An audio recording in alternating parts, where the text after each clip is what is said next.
श्रीमत्श्रीवासयोगीश्वरगुरुपदयोरर्पितस्वात्मभारम् श्रीमत्श्रीरङ्गनाथाह्वयमुनिकृपया प्राप्तमोक्षाश्रमं तं श्रीमद्वेदान्तरामानुजमुनिमपरं संश्रये देशिकेन्द्रं दिशन्तु मे देव सदा त्वदीयाः दयातरङ्गानुचराकटाक्षाः श्रोत्रेषु पुंसाम् अमृतं क्षरन्तीं सरस्वतीं संस्कृतकामधेनुं कमप्यनवधिं वन्दे करुणावरुणालयं वृषशैलतटस्थानां स्वयं व्यक्तिमुपागतम् अकिञ्चननिधिं सूदिमपवर्गस्तिवर्गयोः अञ्जनाद्रीश्वरतयां नभिष्टोमि निरञ्जनां जीवनं जगतां जीयात् किमप्यपगतस्पृहं स्वतन्त्रं सर्वतन्त्रेषु वेङ्कटेशाख्वयं मगः நான் மறையும் வேள்வியும் கேள்விப் பதங்களும் பதங்களின் பொருளும் பிண்டமாய் விரிந்த பிறங்கொடி அனலும் பெருகிய புலனொடுனினும் உண்டல் மாறுதனும் குறையடலேழும் ஏழு மாமலைகளும் விசும்பும் அண்டமும் தானாய் நின்ற எம்பெருமான் அரங்கமானகரமன்தானே பாராவருவாய் வருவின் மாயா மாயாமூர்த்தியாய் ஆறாவமுதாய் அடியே நாவி அகமே தித்திப்பாய் தீராவினைகள் தீர எண்ணையாண்டாய் திருக்குடந்தை ஊரா உனக்காட்பற்றும் அடியேரின்னம் உழல்வேனோம் கூஜந்தம் ராமராமேதி மதுரம் மதுராட்சரம் ஆருஷ்ய கவிதா சாகாம் வந்தே வால்மீகி கோகிலம் वाल्मीकिर्मुनिसिंहस्य कवितावनचारिणः शृण्वन् रामकथानाथं को न याति परां गतिं यत्र यत्र रघुनाथकीर्तनं तत्र तत्र कृतमस्तकाञ्जलिं बाष्पवारि परिपूर्णलोचनं मारुतिं नमत राक्षसान्तकं मनोजवं मारुततुल्यवेगं जितेन्द्रियं बुद्धिमतां वरिष्ठं वातात्मजं वानरयूथमुख्यं श्रीरामदूतं शिरसा नमामि जयत्याश्रितसन्त्रासद्वान्दविद्वंसनोदयः प्रभावान् सीतया देव्या परमव्योमभास्करः சோகம் தவிர்க்கும் சுருதிப்பொருளொன்று சொல்லுகின்றோம் நாகம் தனக்கும் இதாக்கதற்கும் நமக்கும் சரணாம் ஆகண்டனன் மகனாய் ஆவலி பேரிய ஓர் காகம் விடைத்திட கண்ணழிவே செய்த காகுஸ்தனே. ஆக விஸ்வாமித்திர மகரிஷி பண்ணினதான யாகம் தேவர்களுக்காக பண்ணினது. தேவர்களுக்காக அந்த மகரிஷி பண்ணினதான யாகத்தை ராமனும் லக்ஷ்மணனும் கண்ணினுடைய இமையானது எப்படி காப்பாற்றுறதோ அந்த மாதிரி ரெண்டு பேரும் சேர்ந்து அந்த யாகத்தை காப்பாற்றினான். சுபாகு மாரீசன் மற்ற ராட்சசரோடு சேர்ந்து வந்து சேர்ந்தான். யாகத்தை எப்படியாவது கெடுத்துடணும் அப்படின்னு வரான். மாரீச்சனை மானவாஸ்திரத்தை போட்டு சமுத்திரத்தில் தள்ளுறார். மீண்டும் மீண்டும் எழுந்து வந்து அந்த அஸ்திரமே தள்ளுறது. பிறகு சுபாகு வருகிறான். ஆக்னேய அஸ்திரத்தை கொண்டு சுபாகுவை வதம் பண்ணிடுறார். வாயவியங்கிற ஒரு அஸ்திரத்தினால மற்ற ராட்சசால் எத்தனை பேரையும் வதம் பண்ணிடுறார் பெருமாள். கூடியிருந்த ரிஷிகள் எல்லோருக்கும் ரொம்ப சந்தோஷம். யாகமானது காப்பாற்றப்பட்டது. சர்வேஸ்வர தத்துவங்களே வந்து காப்பாற்றிருக்கா இந்த யாகத்தை. ஆகையினால நல்ல காரியத்தை மனசில் நினச்சிண்டு நாம் செஞ்சோமேயானால் தெய்வம் நமக்கு துணை நிற்கும். தெய்வம் துணை நிற்குமா நிற்காதா அப்படின்னு சந்தேகத்தோடு எந்த ஒரு காரியத்தையுமே நாம் ஆரம்பிக்கக்கூடாது. அதை தான் இந்த விஸ்வாமித்திரர் பண்ணின யாகத்தை ராமலக்ஷ்மணால் இருந்து காப்பாற்றினது. பலனை எதிர்பார்க்காமல் எந்த ஒரு வைதிக கர்மாவை நாம் செய்தாலும் பகவான் பக்கத்திலிருந்து அதை நடத்தி வைப்பாங்கிற தத்துவம் தான் இதிலிருந்து நாம் தெரிஞ்சிக்க வேண்டிய தத்துவம். விஸ்வாமித்திரர் போன்ற மகரிஷிகளுக்கு அந்த தெய்வம் நேராகவே இருந்தது, தெரிஞ்சது. விஸ்வாமித்திரர் போன்ற யோகபலம் நமக்கு இல்லாதனால நாம் வைதிக கர்மாக்களை பண்ணும்பொழுது தெய்வம் பக்கத்தில் இருக்கா அப்படிங்கிறது நமக்கு தெரியாமைக்கு காரணம் நமக்கு யோகபலம் இல்லை. ஆனால் தெய்வம் பக்கத்தில் இல்லாமல் எந்த ஒரு காரியத்தையும் நாம் செய்யறதில்லைங்கிறது மாத்திரம் நாம் நினச்சிண்டா போதும். அவன் கொடுத்த சரீரம், அவன் கொடுத்த புத்தி, அவன் கொடுத்த அவயவங்கள், இது இல்லாமல் நாம் எந்த ஒரு காரியத்தையும் செய்ய முடியுமா? ஆக தெய்வம் பக்கத்தில் இருக்குன்னு சாஸ்திரத்தை கொண்டு நாம் நம்ப வேண்டியது தான். அந்த தெய்வத்தை பிரத்யட்சமாக பார்க்கக்கூடியதான சாமர்த்தியம் நமக்கு இல்லை, யோகபலம் நமக்கு இல்லை. அப்படிப்பட்ட விஸ்வாமித்திர மகரிஷி பண்ணினதான தேவயஜ்ஞத்தை ராமலக்ஷ்மணால் காப்பாற்றினால் எல்லா ரிஷிகளும் பரம சந்தோஷம் அடைந்தால் யாகம் பூர்த்தியாயிடுத்து. அபபிரத ஸ்நானத்தையும் அனுஷ்டிச்சாச்சு. விஸ்வாமித்திர மகரிஷி ஆச்சரியமாக அபபிரத ஸ்நானத்தையும் அனுஷ்டானம் பண்ணினார். பரம சந்தோஷம் விஸ்வாமித்திரருக்கு. தான் பண்ணினதான இந்த யாகத்தை சர்வேஸ்வர தத்துவமே வந்து காப்பாற்றித்தே அப்படின்னு பரம சந்துஷ்டராக ஆனார். அன்னி ராத்திரி அப்படியே அபபிரதம் முடிஞ்சு அன்னி ராத்திரி பொழுது போச்சு. விஸ்வாமித்திர மகரிஷி அந்த அபபிரதத்தை பண்ணிட்டு சிம்மாசனத்தில் எழுந்திருக்கார். சிம்மாசனம்னு என்ன? கிருஷ்ணாஜினன் தான் அவளுக்கெல்லாம் சிம்மாசனம்.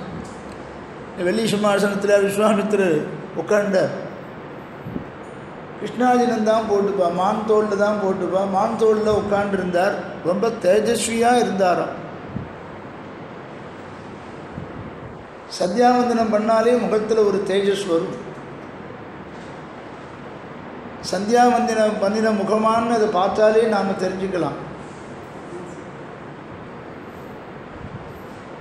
அப்படி அந்த காயத்ரி மந்திரத்தை நாம் எந்த அளவுக்கு நாம் ஜபம் பண்ணுறோமோ அந்த அளவுக்கு அது முகத்தில் ஒரு தேஜஸை கொடுக்கும். ஈஸ்வர தத்துவத்திலிருந்து அனுகிரகத்தை நமக்கு பெற்றுத்தரும் அந்த மந்திரங்கள்லாம். யார் அந்த மந்திரத்தை கானம் பண்ணுறாளோ அதை காப்பாற்றுறது தான் காயத்ரி மந்திரம். காயந்தம் திராயதைதி காயத்ரி அப்படின்னு சொல்கிறார். ஆக மந்திரத்தை நாம் ஜபிக்க ஜபிக்க நமக்கு தேஜஸ் வருமா? இவரோ 1000 வருஷம் 10,000 வருஷம் யோகத்திலேயே இருந்தவர் விஸ்வாமித்திர மகரிஷி. இந்த யாகத்தை பண்ணி முடித்த உடனே இன்னும் அதிகமான தேஜஸ் வந்துதாம். பிரபாதாயாந்து சர்வர்யாம் கிருத பௌர்வான்னிக கிரியோ அபிவாத்ய முனிஸ்ரேஷ்டம் ஜுவலந்தம் இவ பாவகம். முகத்தில் எப்படி தேஜஸ் இருந்ததுங்கிறத பேசுகிறார் வால்மீகி பகவான். ஜுவலந்தம் இவ பாவகம், நல்ல ஜுவாலையோடு எரிகிறதான அக்னி மாதிரி அந்த திருமுக மண்டலம் சேவை சாதிச்சு தான். விஸ்வாமித்திருடைய திருமுக மண்டலம் அப்படி பிரகாசிச்சுருக்கார். அந்த விஸ்வாமித்திர மகரிஷியை 2 பேரும் சேவிக்கிறார். ஒரு யாகத்தன்ன பெரிய யாகத்தன்ன பூர்த்தி பண்ணி வச்சிருக்கா, சேவிக்கிறா. விவாகத்திலெல்லாம் பாணிகிரகணம் ஆகி அந்த விவாகம் முடிஞ்ச உடனே நாம் பெரியவாளெல்லாம் சேவிக்கிறோமே எதுக்குன்னா பெரிய ஒரு யாகத்தை பண்ணி முடிச்சிருக்கோம். வீட்டை கட்டிப்பார், கல்யாணத்தை பண்ணிப்பாருன்னு சொல்கிறாரு. அந்த விவாகங்கிறதே ஒரு யாகம் தானே. அது ஆக இதெல்லாம் யாகம்தான். இதெல்லாம் செய்ய வேண்டியதான மனுஷ சரீரத்தை எடுத்துன்றபடியினாலே இது ஒரு யாகமாகவே நினச்சிண்டு சாஸ்திரங்கள் சொல்லியிருக்கிறபடி செய்யணுமா. வைதிக மந்திரங்கள்லாம் அப்படி தான் இருக்கு. அந்த வைதிக மந்திரத்தை ஒன்று விடாமல் மந்திரலோபம் கிரியாலோபம் ஒன்றுமே விடாமல் அத்தனை ரிஷிகளும் பண்ணியிருக்கா. ஈஸ்வர தத்துவம் வேறு, நேரில் சாட்சியாக இவன் பண்ணுற யாகத்தை பார்த்துட்டு இருக்கு. அப்படி ஆச்சரியமான தேஜஸோடு இருக்கிற சமயத்தில் இவ ரெண்டு பேரும் விழுந்து சேவிச்சாலாம். அபிவாத்திய முனிஸ்ரேஷ்டம், முனிஸ்ரேஷ்டரான தபஸ்வியிலே உயர்ந்தவரான விஸ்வாமித்திர மகரிஷியே அபிவாத்திய பிரணாமம் பண்ணி அபிவாதனம் பண்ணுறான். இக்ஷ்வாகு வம்சத்தை சேர்ந்தவன், தசரத சக்கரவர்த்தியினுடைய புத்திரனான ராமன் அபிவாதனம் பண்ணுகிறேன். அதே மாதிரி லக்ஷ்மணனாகிய நான் அபிவாதனம் பண்ணுகிறேன் என்று சர்வேஸ்வர தத்துவம் தன்னை விஸ்வாமித்திரருக்கு அபிவாதனம் பண்ணி தான் யாருங்கிறத சொல்கிறது பாருங்க. ஆக பெரியவாளை சேவித்தா அபிவாதனம் சேவித்து அபிவாதனம் பண்ணணும். அதனால தான் பெரிய யாகமானபடினாலே விவாகமே, அந்த விவாகமாகிற யாகம் முடிஞ்ச உடனே பெரியவாளெல்லாம் சேவிக்கிறோம்.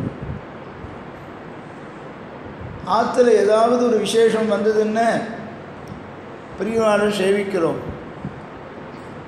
நாம் பண்ணுற ஒவ்வொரு வைதிக கர்மாவையும் ஒரு யாகமாகவே நினச்சிக்கணும்னு சொல்லியிருக்கு சாஸ்திரத்தில். அந்த நாளெல்லாம் சரணாகதி பண்ணினா ஆற்றுக்கு வந்து இருக்கிற பெரியவாளெல்லாம் சேவிப்பா. என்ன இன்றைக்கி சேவிக்கிறேன்னார், ஆச்சாரியன் சந்நிதியில் இன்றைக்கி சரணாகதி அனுஷ்டானமாச்சு. அவ்வளோ ஒரு சந்தோஷமாக இந்த ஜென்மாவை எடுத்ததனுடைய பலனை அடைஞ்சிட்டோம். அன்றைய தினத்தில் தான் நாம் ஆச்சாரிய சம்பந்தம் என்னைக்கு ஏற்படுறதோ, ஆச்சாரிய சம்பந்தம் ஏற்பட்டு பரண்யாசத்தை என்னைக்கு அவன் மூலமாக பெருமாளிடத்தில் ஒப்படைக்கிறோமோ அந்த தினத்துக்கு துல்லியமான தினம் வேறு எந்த தினமும் கிடையாது. ஆக பரண்யாசம் ஆன உடனே ஆச்சாரியாவை சேவிக்கிறோம், மற்ற பெரியவாளெல்லாம் சேவிக்கிறோம். அங்கே இருக்கிற பெரியவாளையும் சேவிப்போம். ஏன் சேவிக்கிறேன்னு, ஆச்சாரியன் சந்நிதியில் சேவிக்கலாமா ஆச்சாரியன் தவிர அப்படின்னாக்க பரண்யாசம் பண்ணிட்டு தான் அந்த உற்சாகத்தில் பெரியவாள்லாம் ஆசீர்வாதம் பண்ணுவான். நல்ல புத்தி வந்தது அவனுக்கு. பெருமாளுடைய சொத்தை எத்தனை நாளாக நாம் திருடின்னு இருந்தோம், நம்முடைய சொத்துன்னு நினச்சிட்டு இருந்தோம். ஒரு விதத்தில் அது ஒரு விதமான திருட்டுத்தனம் தான். நாம் இத்தனை நாளாக பரண்யாசம் பண்ணிக்காமல் இருந்தது. ஆக யார் இன்னும் பரண்யாசம் பண்ணிக்காமல் இருக்காளோ அவளெல்லாம் ஆத்மாவை திருடிட்டு தான் இருக்கா. இன்னும் என்ன, பெருமாளுடைய சொத்துன்னு தெரிஞ்சின்ற பிறகு ஒப்படைச்சிடணும். அப்படி இத்தனை நாளாக நாம் தப்பு பண்ணிட்டோமே, இன்றைக்கி பெருமாளுடைய சொத்து இந்த ஆத்மான்னு நினச்சிட்டு ஒப்படைச்சிட்டோமே, அதை விசேஷ கொண்டாட்டமாக கொண்டாடணுமா. பல இடங்களில் சொல்லியிருக்கு, பரண்யாசம் பண்ணின தினத்தை விசேஷமாக கொண்டாடுங்கோ. அதுவும் ஒரு யாகம்தானே. ஆக யாகம் முடித்த உடனே சேவிக்கிற மாதிரி யாகத்தை முடித்த உடனே இவ ரெண்டு பேரும் ராமலக்ஷ்மணாலும் விஸ்வாமித்திரரை சேவிச்சுட்டு வெறுமை இல்லை, இன்னும் ஏதாவது யாகம் பண்ண போகிறதா, நாங்கள் யாராவது காப்பாற்றணுமா, இன்னும் யாராவது ராட்சசால் வரப்போகிறாளா, நாங்கள் எதாவது பண்ணணுமா, தேவரீர் என்ன உத்தரவு போட்டாலும் நாங்கள் செய்கிறதுக்கு சித்தமாக இருக்கிற வேலைக்காரர்கள்னு சொல்கிறது சர்வேஸ்வர தத்துவம். என்னதான் சர்வேஸ்வர தத்துவமாக இருந்தாலும் ஆச்சாரியனை கொண்டாடணுங்கிறத சர்வேஸ்வர தத்துவம் காமிக்கிறது. ராமாவதாரத்திலையும் சரி, கிருஷ்ணாவதாரத்திலையும் சரி. வசிஷ்டருடைய வார்த்தையை அப்படியே கேட்கணும்னு நடத்தி காண்பிச்சான் ராமாவதாரத்தில். சாந்தீபனி சொல்கிறபடி கேட்கணும், ஆச்சாரியனுடைய பெருமையை லோகத்துக்கு காண்பிக்கணும்னு கிருஷ்ணாவதாரத்தில் சாந்தீபனுடைய பெருமையெல்லாம் காண்பித்தான். அவருடைய ஸ்ரீபாத தீர்த்தம் எவ்வளவு பெருமை, ஆச்சாரியனுடைய ஸ்ரீவாதீட்டத்துக்கு எவ்வளவு பெருமைங்கிறதெல்லாம் கிருஷ்ணாவதாரத்தில் காண்பிச்சான் பாருங்கோ. ராமாவதாரத்தில் ராமன் நினச்சபடி எல்லாம் நடந்ததே அதற்கு என்ன காரணம்னார்? குரு சுஷ்ரூஷை தான் காரணம். குரு சுஷ்ரூஷயா ராமா. குருவுக்கு எந்த அளவுக்கு நாம் பணிவிட பண்ணுறோமோ சுஷ்ரூஷை பண்ணுறோமோ அந்த அளவுக்கு அந்த குருவனுடையதான அனுகிரகமானது நமக்கு மேலும் மேலும் சேஷ கொடுக்கும். தன்னை ஆத்மானம் மானுஷம் பண்ணியேன்னு தன்னை ஒரு மனுஷனாக பாவிச்சுட்டு இங்கே அவதாரம் பண்ணினான் ராமாவதாரத்தில். ஆனால் ஒரு மனிதன் நினைத்து கூட பார்க்க முடியாத ஒரு காரியத்தை செய்தான் ராமாவதாரத்தில். பெரிய திருவுடையார்னு நம்முடைய சம்பிரதாயத்தில் ஜடாயுவை சொல்கிறது. ராமன் சீதையை அபகரிச்சுட்டு போனான். என்னால் முடிந்த வரையில் நான் யுத்தம் பண்ணினேன். ராவணன் தான் அழிச்சுட்டு போனான். புஷ்பக விமானத்தில் அழிச்சுட்டு போனான் அப்படிங்கிறத எல்லாத்தையும் சொல்லிட்டு பிராணனை விடுறார் ஜடாயு. தகப்பனாரை தன் மடியில் வச்சுக்கல, ஜடாயுவை தன் மடியில் வச்சுட்டாராம் பெருமாள். எப்படி கூரத்தாழ்வான் பரமபதிக்கும் பொழுது ராமானுஜர் மடியில் கூரத்தாழ்வான் இருந்துட்டு ராமானுஜர் அவருடைய காதில் கன்னத்தில் துவயமந்திரத்தை அனுசந்தானம் பண்ணாராம். துவயமந்திரத்தை சொன்னாராம். என்ன பாக்கியம் கிடைச்சிருக்கும். கூரத்தாழ்வான் ராமானுஜரோட வயசில் பெரியவர், ஆனால் சிஷ்யர். ராமானுஜரோட பெரியவர் அவர். ராமானுஜர் மடியில் படுத்துட்டு பிராணனை தேகத்தை விடுற சமயத்தில் அவருடைய காதில் துவயமந்திரத்தை சொன்னாராம். இது பக்கத்தில் இந்த சிஷ்யாளுக்கெல்லாம் நமக்கு இந்த மாதிரி பாக்கியம் கிடைக்கிறதோ இல்லையோன்னு வருத்தப்பட்டாலும் சுவாமி தேசிகன் ரகசிய திரிசாரத்தில் இது திருஷ்டாந்தமாக்கிறார். இந்த மாதிரி பாக்கியம் நமக்கு கிடைக்கிறதோ இல்லையோ அப்படின்னு இவெல்லாம் சோதித்திருந்த சமயத்தில் ராமானுஜர் பதில் சொன்னாராம். துவயமந்திரத்தை நாம் இவருக்கு சொல்கிறதுனால தான் அவருக்கு மோட்சங்கிறது இல்லை. ஏற்கனவே துவயமந்திரத்தை சொல்லி சரணாகிதி மந்திரம்னு பேர் துவயமந்திரத்துக்கு. துவயமந்திரத்தை சொல்லி அவர் பிரபத்தி அனுஷ்டானம் பண்ணியாச்சு. இருந்தாலும் நாமெல்லாம் கூட துவயமந்திரத்தை சொல்லிட்டு இருக்கோம். காரணம் என்னென்ன, கடைசி சமயத்தில் பிராணம் போகிற சமயத்தில் அவனுடைய நினைவு நமக்கு வரணும். அவனுடைய நினைவை நமக்கு ஏற்படுத்தி கொடுக்கிறது இந்த துவயமந்திரம் சொன்னால் ஸ்ரீமன்னாராயண சரணம் சரணம் பிரபத்தியை ஸ்ரீமதே நாராயணாய நமஹான்னு சொன்னாக்க அந்த திவ்ய தம்பதிகளுடைய நினைவானது நமக்கு வரணும். அந்திம ஸ்மிருதின்னு பேர் இருக்கு. இது அந்திம ஸ்மிருதி பிரபத்தி பண்ணிடுவானுக்கு அவசியம் இல்லைன்னு உடையவர் சாதிச்சுட்டார். பக்தி யோகம் பண்ணுறவனுக்கு அந்திம ஸ்மிருதி அவசியம் வேணும். நமக்கு வேண்டாம்னு அர்த்தம் இல்லை. நீ முயற்சி பண்ணி அதை சம்பாதிக்க வேண்டாம். பெருமாள் அவனுடைய கிருபையினால் அவனே நமக்கு கொடுத்துடுவான். கேவலம் மதீயைவ தயையா அதிப்பிரபுத்தா மாமேவ அவலோகயன் அப்ரச்சுத பூர்வ சம்ஸ்கார மனோரதா. ரங்கநாதன் சாய்ச்சுட்டார். கேவலம் மதீயைவ தயையா அதிப்பிரபுத்தா. நல்ல விசேஷமான ஈஸ்வரனை பற்றினதான ஞானம் அந்த சமயத்தில் நமக்கு இருக்கணும். அந்த ஞானத்தை உண்டு பண்ணுறது துவயமந்திரம், கர்ணமந்திரம் சொல்கிறோம்.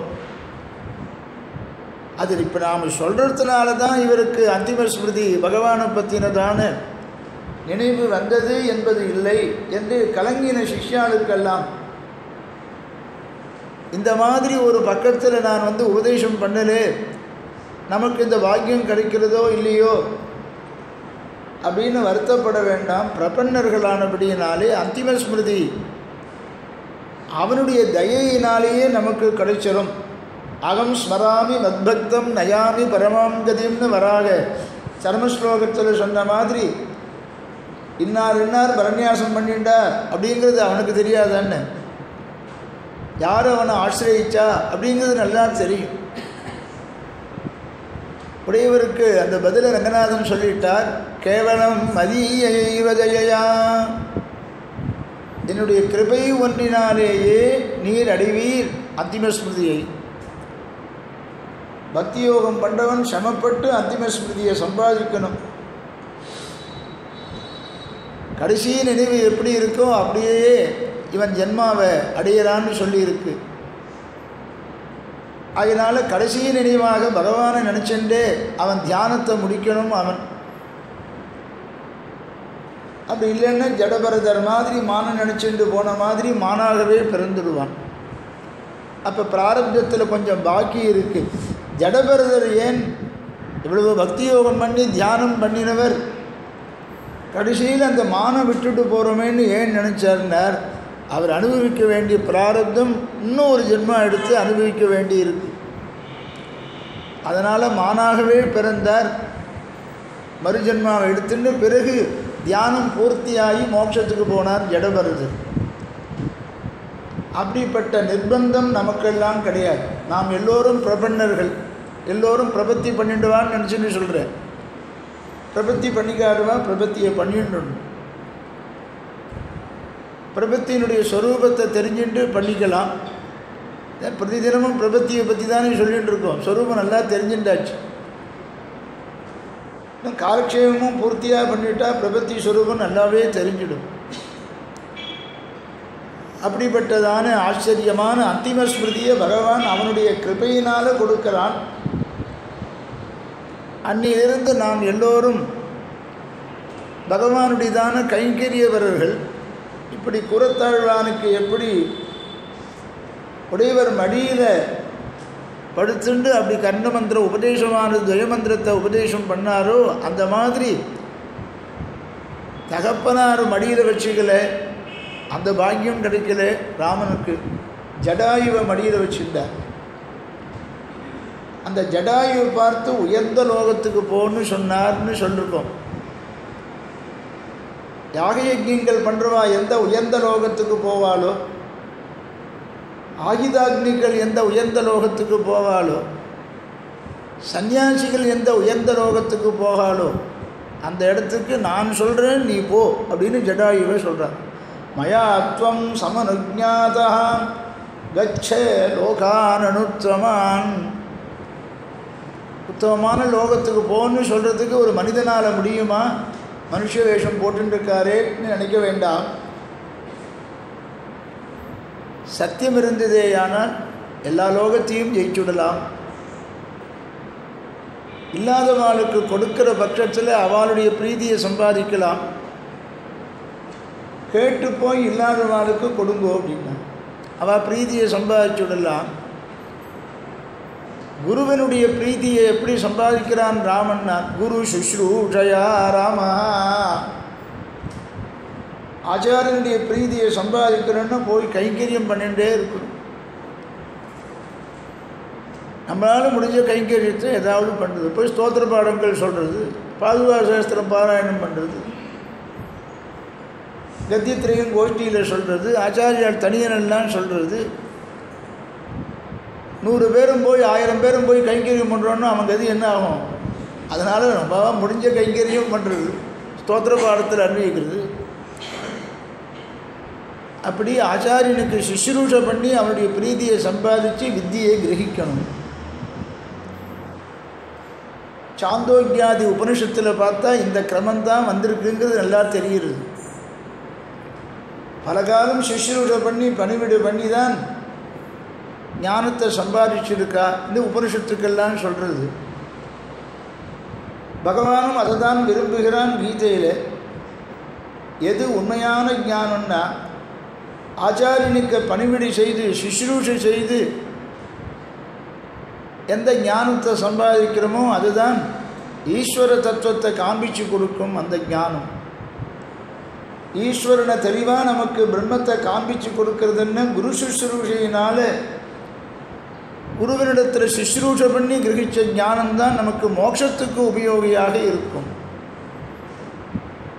அப்படியெல்லாம் ராமாவதாரத்திலையும் கிருஷ்ணாவதாரத்திலையும் காண்பிச்சு ஆச்சாரியனுக்கு கீழே இருந்து என்ன சொல்கிறாரோ அதை கேட்குறேங்கிறது சர்வேஸ்வர தத்துவம் அனுஷ்டானம் பண்ணி காண்பிக்கிறது. அப்படி விஸ்வாமித்திர மகரிஷியை ராமலக்ஷ்மணால் சேவித்து ராமன் விஸ்வாமித்திரரை பார்த்து சொல்கிறான், இன்னும் ஏதாவது கைங்கரியம் இருந்தால் நியமிக்கணும், நாங்கள் காத்துருக்கோம், நாங்கள் 2 பேரும் தேவருக்கு வேலைக்காரர்கள் அப்படின்னு ராமன் பேசுகிறான். இமௌஸ்ம முனிஷார்தூல கிங்கரௌ சமுபஸ்திதௌ ஆஜ்ஞாபய முனிஸ்ரேஷ்ட சாசனம் கரவாமகிம். நாங்கள் 2 பேரும் தேவரீர் கிட்டக வந்துட்டோம், தேவரீருக்காகவே நாங்கள் இருக்கோம். இது என்ன அர்த்தம் அப்படின்னு கேட்டார். ஆய என்பதனுடைய பொருள் விஷ்ணுவின் பொருட்டு இருக்கோம், விஷ்ணுவின் பொருட்டே இருக்கோம், பகவானின் பொருட்டே நாம் இருக்கோம். இது பிரணவம் காண்பிக்கிறது. ஆஜ்ஞாபய யதேஷ்டம் வஹா ஆஜ்ஞாபய முனிஸ்ரேஷ்ட. எங்கள் 2 பேரையும் தேவரீர் எப்படி வேண்டுமானாலும் உபயோகப்படுத்திக்கலாம். என்ன சாசனம் என்ன கட்டளை விட்டாலும் அதை சிறமேற்கொண்டு செய்யறதுக்கு நாங்கள் சித்தமாக இருக்கோம், வேலைக்காரர்கள் வந்திருக்கோம். இப்படி ஈஸ்வர தத்துவம் சொல்லி தின்ன விஸ்வாமித்திரருக்கு எவ்வளவு ஆச்சரியமாக இருக்கும் பாருங்க. ஈஸ்வர தத்துவம் இவ்வளவு கீழே இறங்கி வருது பாருங்க. நம்ம பெருமாளை சேவிக்கணும்னு போனால் அவன் நம்மகிட்ட இறங்கி வராங்கிற அவன் அனுஷ்டானத்திலேயே அனுபவத்திலேயே அது தெரியும். பெருமாளையே நினச்சிட்டு இருந்தாக்க பெருமாள் சேவை சாதிப்பார் பாருங்க. இந்த விளையாட்டாக பேசிட்டு இருந்தோம், விளையாட்டு இல்லை, அதுதான் சாஸ்திரம்.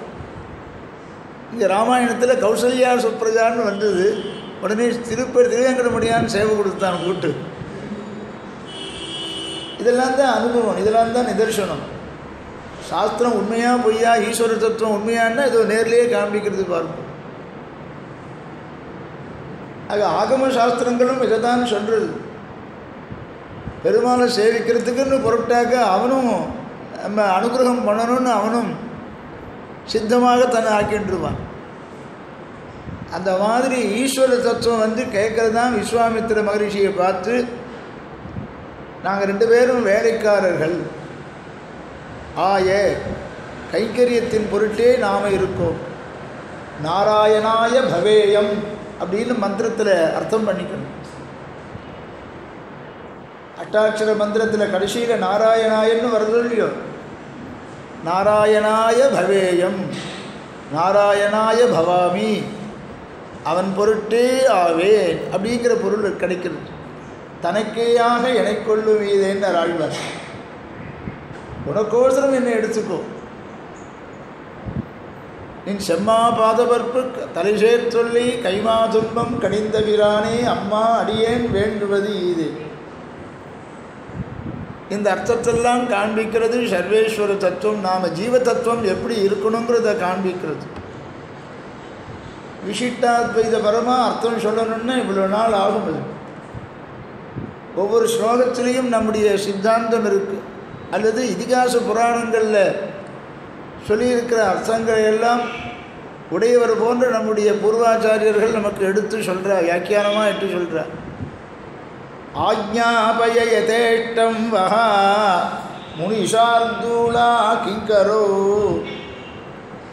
இவர் இன்னும் மோட்சத்துக்கு போகல, இவர் ஜீவகோட்டியில் சேர்ந்தவர் தான் இந்த விஸ்வாமித்திர மகரிஷி. ஜீவகோட்டியிலே சேர்ந்தவரை ஆச்சாரியனாக தேர்ந்தெடுத்தான். எப்படி தசரதனை தன்னுடைய தகப்பனாராக தேர்ந்தெடுத்தானோ ஈஸ்வர தத்துவம், பிதரம் ரோச்சயாமாச ததா தசரதம் நிருபம். ஜீவகோட்டியில் சேர்ந்த விஸ்வாமித்திர மகரிஷியை உமக்கு நான் கைங்கரியபரன், ஆச்சாரியனானபடினாலே ஆச்சாரியனுக்கு நான் அடிபணிந்து இருக்கணுங்கிறது நமக்கு உணர்த்துவதற்காக ஈஸ்வர தத்துவம் இப்படி காண்பிக்கிறது. அபிநயத்தி எல்லாம் சாஸ்திரம் தானே, அனுஷ்டானம் பண்ணி நாம் எப்படி இருக்கணுங்கிறது எடுத்து காண்பிக்கிறது தான். முனிஷார்தூலா கிங்கரோ சமுபஸ்திதோ. எதை வேண்டுமானாலும் ஆக்ஞாபிக்கலாம், கட்டளையிடலாம், அதன்படி செய்யறதுக்கு நாங்கள் காத்துருக்கோம். ஆக ஈஸ்வர தத்துவமானது நாம் அதை கிட்டக்க நெருங்கி போக போக நம்ம நெருங்கி அந்த ஈஸ்வர தத்துவம் வந்துடும். சேவிக்கிறதுக்கு போகணுங்கிற முயற்சியே பண்ணாமல் ஈஸ்வரன் அனுகிரகம் பண்ணுவான்னு நினச்சி ஏமாந்து போகக்கூடாது. நாம் ஏதாவது ஒரு முயற்சியை பண்ணணும். அதுக்கோசரம்தான் உபனிஷத்துக்கள்லாம் நமக்கு செய்ய வேண்டியதான உபாயத்தை செய்யணும்னுலாம் உபனிஷத்துக்கள்லாம் சொல்லிச்சு. இல்லைன்னா கர்மயோகத்தை உபதேசம் பண்ண வேண்டாம், ஞான யோகத்தை உபதேசம் பண்ண வேண்டாம், பக்தி யோகத்தை உபதேசம் பண்ண வேண்டாம், மாமேகம் சரணம் பிரஜான்னு சரணாகதியும் உபதேசம் பண்ண வேண்டாம்.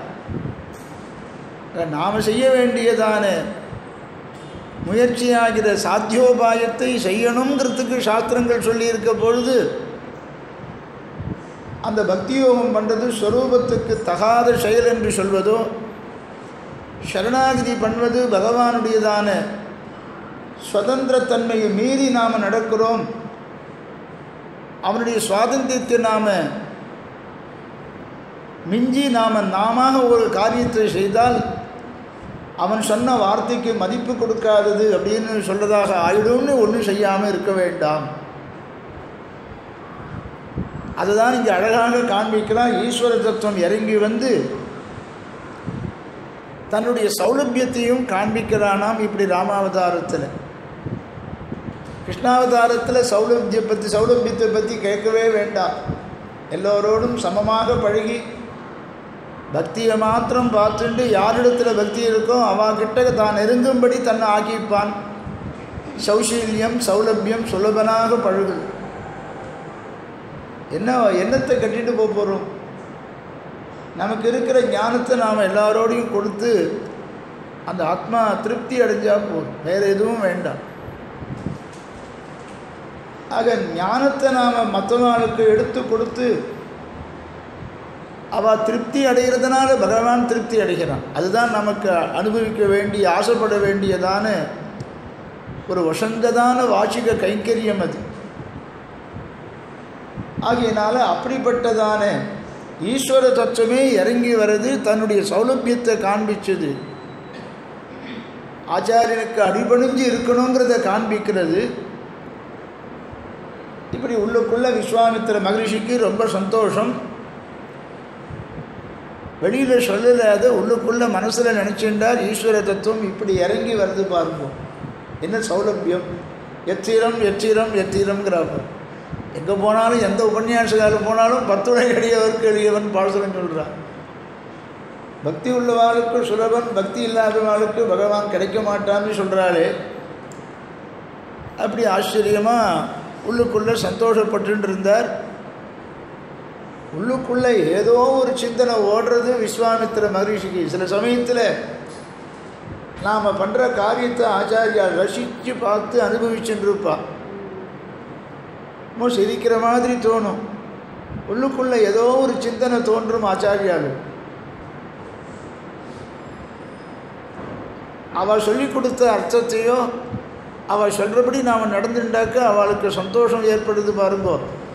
இவனுக்கு மேற்கொண்டு என்ன சொல்லலாம் அப்படின்னு சிந்தனை பண்ணிகிட்டே இருப்பான். வேறு எந்த சிந்தனையும் ஆச்சாரியாளுக்கு கிடையாது. மேலும் மேலும் நமக்கு ஞானத்தை கொடுக்கணும்னு ஆசைப்படுவாள். இதை தவிர வேறு எந்த சிந்தனையும் அவளுக்கு கிடையாது.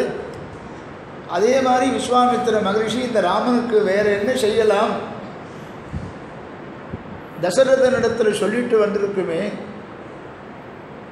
நான் பண்ணுற யாகத்தை காப்பாற்றி கொடுக்கறதுக்கு ஜேஷ்டனான ராமனை அனுப்பிச்சி வைன்னு கேட்டோம். அனுப்பிச்சி வச்சாக்க ஸ்ரேயஸ்யாஸ்மை பிரதாஸ்யாமி. யாகம் முடிஞ்சது. இது வரையும் என்ன செஞ்சுட்டார்? வேலை தான் வாங்கிட்டார். வேலையை வாங்கிட்டு ஏதாவது பலன் கொடுத்தாருன்னார். அந்த பலனை கொடுக்கறதுக்கோசரம் யாகத்தை முடித்த உடனே திருப்பி கொண்டு ஒப்படைச்சுடுறேன்னு சொன்னாரோ. யாகம்தான் முடிஞ்சிருத்தோல்லையோ. உடனே அயோத்திக்கு அழிச்சுட்டு போக வேண்டியதான ராமலக்ஷ்மணனால். யாகம் முடிஞ்சிருத்து. யாகத்தை காப்பாற்றி கொடுத்தாச்சு. சுபாகுவை அழிச்சாச்சு, மாரீச்சனை சமுத்திரத்தில் தள்ளியாச்சு. சொன்னபடி ராமனை கொண்டு ஒப்படைச்சிட வேண்டியது தானேன்னார். இல்லை, சொன்னபடி இன்னும் செய்யலை. யாகத்தை சம்ரக்ஷணம் பண்ணிவிட்டான் ராமன். யாகத்தை சம்ரட்சித்து கொடுத்த பிறகு நான் அவனுக்கு ஒரு சேயசை பலவிதமாக கொடுப்பேன்னு சொன்னோமே, அது எப்படி கொடுக்கறதுன்னு அவரும் யோஜனை பண்ணினார். இந்த சமயத்தில் மற்ற ரிஷிகள்லாம் சேர்ந்து சொன்னாலாம், இவ 2 பேரும் ரொம்ப ஆச்சரியமாக இருக்கா. 2 குழந்தைகள் 16 வயசு கூட பூர்த்தியாகாத ராமன் அனாயாசமாக அத்தனை ராட்சசாலையும் வதம் பண்ணிவிட்டாலே, இவளுடைய பராக்கிரமம் எவ்வளவு உயர்ந்ததாக இருக்குது, சம்ஹாரம் பண்ணிவிட்டாலே, இவளுக்கு மிதிலையில் இருக்கக்கூடிய அந்த சிவதனுஷை காண்பிச்சா என்ன அப்படின்னு தோணித்தா. விஸ்வாமித்திர மகரிஷியிடத்தில் போய் அவள்லாம் ஏகாந்தத்தில் கை கூப்பிட்டு பேசினாலும். சில சமயத்தில் சிஷ்யா எல்லாம் போனால் ஆச்சாரியன் இடத்துல கைங்கரிய பெற அந்தரங்கமாக இருக்கிறவா கிட்டக்க போய் பேசுவாள். வந்திருக்கிறவாளுக்கு ஏதாவது கௌரவிக்கணும் அப்படின்னாக்க ஏகாந்தத்தில் போய் பேசுவாள். ரொம்ப தர்மிஷ்டர் இவர். இவருக்கு ஏதாவது நாம் ஸ்மாரகமாக செஞ்சால் தேவை அப்படின்னு போய் கிட்டக்க போய் ஏகாந்தத்தில் சொல்லுவாள். அந்த மாதிரி ரிஷிகள்லாம் ராமலக்ஷ்மணால் இவ்வளோ பெரிய காரியத்தை நமக்கு பண்ணி கொடுத்துருக்கா. மிதிலையில் இருக்கிற ஒருவராலும் நானேற்ற முடியாததான அந்த சிவதனுஷை இவாளுக்கு காண்பிக்கலாமே அப்படின்னு போய் மற்ற ரிஷிகள்லாம் போய் விஸ்வாமித்திரிடத்தில் விஞ்ஞாபனம் பண்ணினா அவருக்கும் சரிதான்னு பட்டுது. நியாயம்தான். உள்ளுக்குள்ளே அவருக்கு தெரியாதானே. அகம் வேத்மி மகாத்மானம் ராமம் சத்தியபராக்கிரமம்னு சொன்னவராச்சே. சீதையை விவாகம் பண்ணி வைக்கணுங்கிற திருவள்ளம் எப்பொழுது தசரதனுடைய சபையில் போய் ராமனை அனுப்பிச்சி வைக்கணும்னு கூட்டாரோ அப்போயே முடிவு பண்ணிவிட்டார். விஸ்வாமித்திரனுடையதான வருகையின் போது தானே வால்மீகி மகரிஷி அத்புதங்கிற பதத்தை போட்டார். ததத்புதம் என்று இப்போ சொன்னுமே. கிருஷ்ணாவதாரத்தில் அத்புதம்னு சுகபிரம்மம் போட்டார், விசுமாவதாரத்தில் அத்தியுதம்னு போட்டார். விஸ்வாமித்திரனுடைய வருகை எப்பொழுதோ அந்த சமயத்தில் தசரதன் விஸ்வாமித்திர வரவேற்கும் பொழுது ததத்புதம்னு பதம் போட்டார் பாருங்கோ. அது விஸ்வாமித்திர மகரிஷிக்கு தெரியும். அது இருந்தாலும் ரிஷிகள்லாம் சேர்ந்து சொல்கிறான், காரியம் முடிஞ்சிருத்தே, கொண்டு அயோத்தியில் விட்டுடக்கூடாது. சரி, எல்லாரும் மிதிலையை குறித்து புறப்படுவோம் அப்படின்னு ராமனை கூப்பிட்டாராம். மிதிலையில் என்ன விசேஷம்னு சொன்ன உடனே ஜனக மகாராஜாவுடையதானே அந்த சபையை பற்றி சொல்லி ஜனக மகாராஜாவுடைய பெருமையெல்லாம் எடுத்து சொல்லி, அந்த ஜனக மகாராஜா ஒரு அவதி வச்சுருக்கான், ஒரு எல்லை வச்சுருக்கான். அவனிடத்தில் இருக்கக்கூடிய அந்த சிவதனுஷை யார் நாணேற்றுகிறார்களோ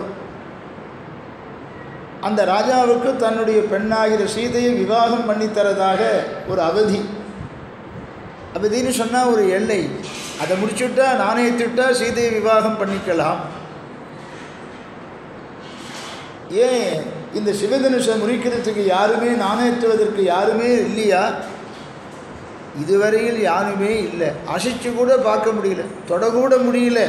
ந தோழிட்டும் ந சாலையீட்டும் ந டங்கையீட்டும். தொட்டு கூட பார்க்க முடியலாம், அசைக்க கூட முடியலையாம்.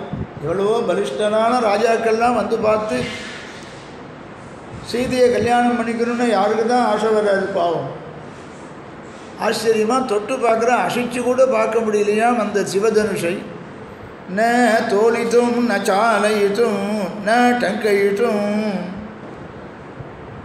அசைக்க கூட முடியல, வளைக்கிறது எங்கே, நானேற்ற முடியலையா.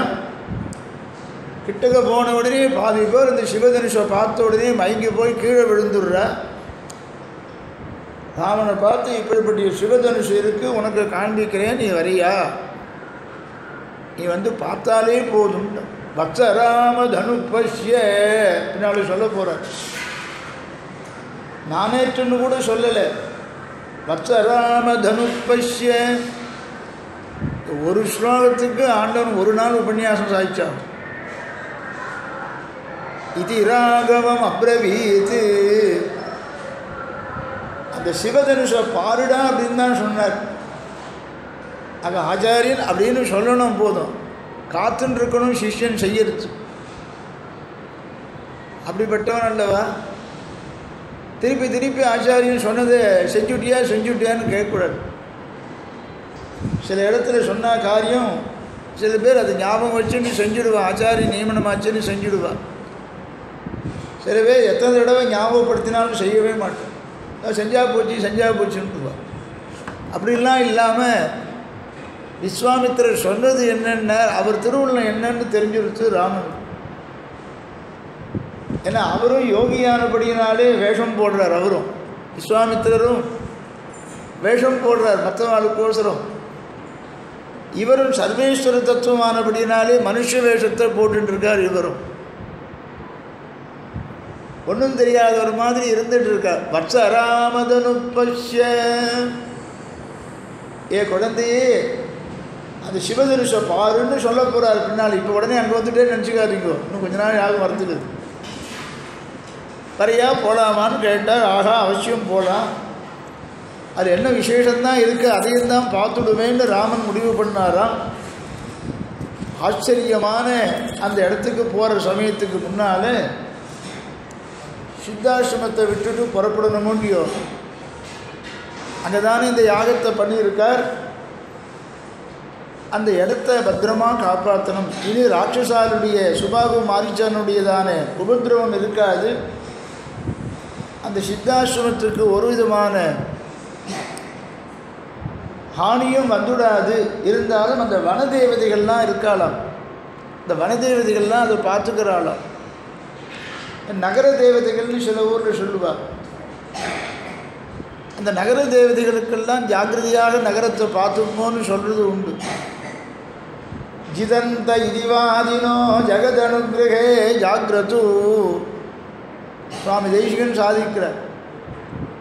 அந்தந்த தேவதைகளை அந்தந்த கைங்கரியவரால் உங்களுக்கு ஏற்பட்ட கைங்கரியத்தை பார்த்துட்டு இருக்கோம். கிராம தேவதைகள்னு உண்டு. சில கிராமத்தை இந்த தேவதைகள் பார்க்கும். எல்லா இடத்துலையும் பாருங்கள், கத்தி வச்சு சூளத்தை வச்சுன்னு இருக்கும். இந்த கிராம தேவதைகள் ஐயனார் தெரியுமா? ஐயனார்னு அந்த எல்லா கிராமத்துலேயும் இருக்கும் ஐயனார். இந்த கிராமத்தெல்லாம் பார்த்துப்பாரு. சலங்கை கட்டிட்டு போகிறார். அது போகிறார், ராத்திரி 12 மணிக்கு போகிறார் அப்படின்னு வரல. போயிட்டே இருக்கு பாருங்க, சலங்கை கட்டிட்டு போகிற சலங்கை சப்தம் கேட்குறதா, நாகா கேட்குறதுங்க. இந்த தேவதைகள்லாம் பார்த்துட்டு இருப்பாள். இந்த மாதிரி வனதேவதைகள்லாம் இருந்தது ஆச்சரியமாக. அந்த வனதேவதைகளை பார்க்குறார்.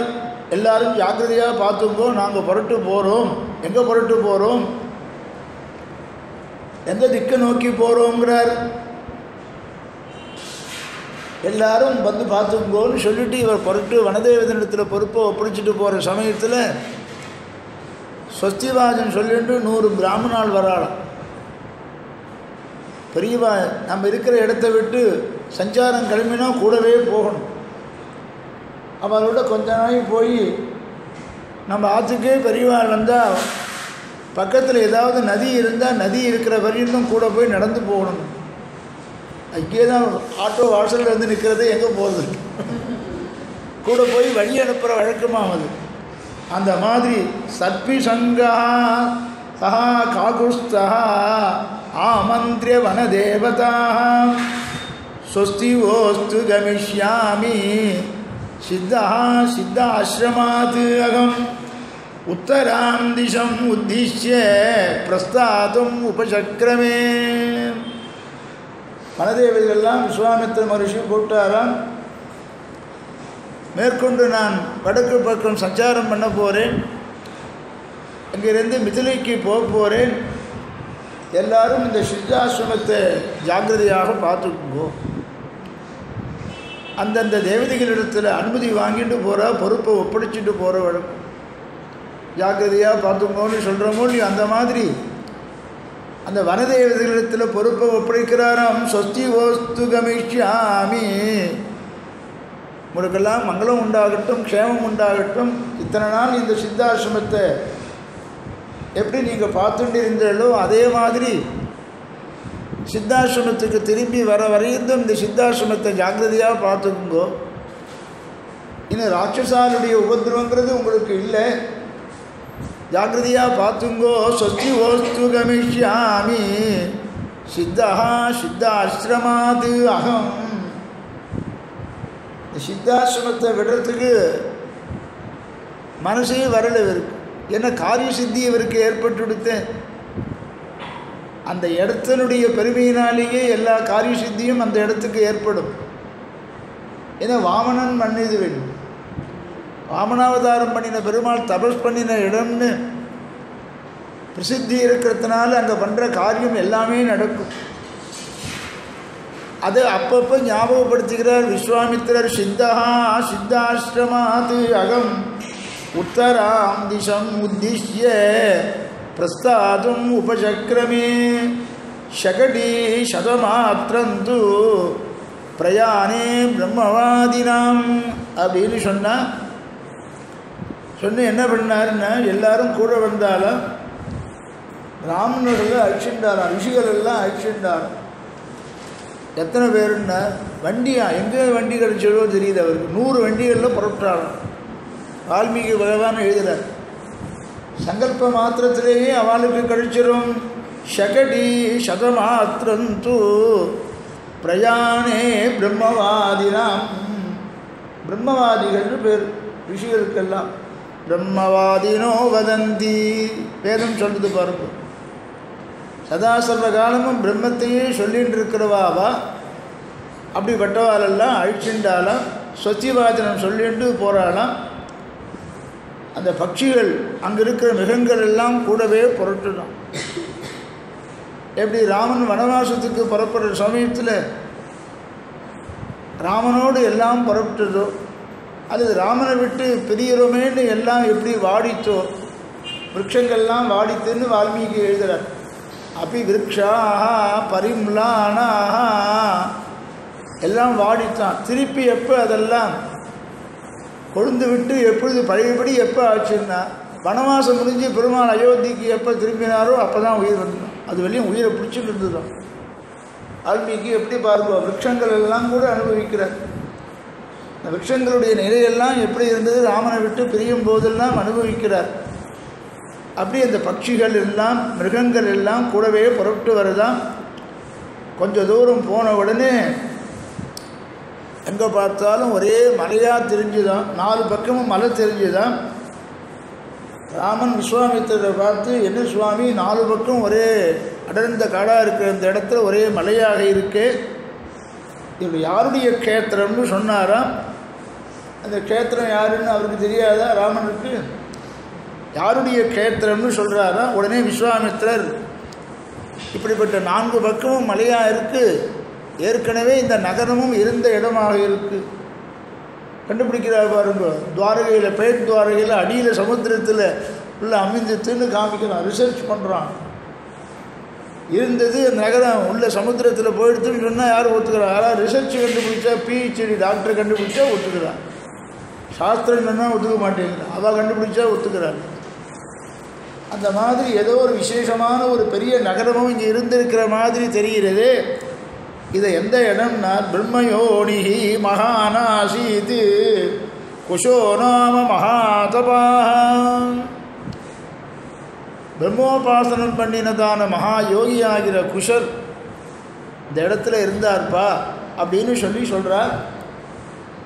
அதாவது தன்னுடைய வம்ச பரம்பரையும் சொல்ல போகிறார். தான் யாருடைய புத்திரருங்கிறத விஸ்வாமித்திரர் சொல்ல போகிறார். நேற்றுக்கே சொன்னோன்னு இல்லையோ, ஆச்சாரிய குரு பரம்பரையை சிஷ்யன் தெரிஞ்சுக்கணுமோ இல்லையோ, அதனால் தன்னுடைய குரு பரம்பரையை சொல்ல போகிறார். ஆச்சரியமாக சொல்ல போகிறார். அதுக்கு முன்னால் தாயாருடைய தவன உற்சவமாக இன்றைக்கி நடக்கிறதா, எல்லோரும் போகணுங்கிறா போட்டிருக்கு. போயிட்டு வாங்க, நாளைக்கு சொல்கிறேன். ஸ்வஸ்தி பிரஜாபிய பரிபாலயந்தாம் நியாயேன மார்க்கேண மகிம் மகிஷாः கோப்ராஹ்மணேभ्यः சுபமஸ்து நித்யம் லோகா சமஸ்தா சுகினோ பவந்து மங்களம் கோஷலேந்திராய மகனீய குணாப்தயே சக்கரவர்த்தி தனூஜாய சார்வபௌமாய மங்களம். ஸ்ரீமதே வேதாந்த ராமானுஜ மகாதேசிகாய நமः. ஸ்ரீமதே நிகமாந்த மகாதேசிகாய நமः. ஸ்ரீமதே பகவதே வாஷ்யகாராய மகாதேசிகாய நமः. ஸ்ரீமதே வகுலபூஷண மகாதேசிகாய நமः. ஸ்ரீரங்கநாயகியை நமः. ஸ்ரீரங்கநாத பரபிரம்மணே நமः. ஸ்ரீரங்கநாத திவ்யமணி பாதுகாபியாம் நமः. ஆச்சாரியன் சொல்கிறபடி சிஷ்யனும் கேட்கணும், சிஷ்யன் சொல்கிறபடி ஆச்சாரியன் கேட்கணும்.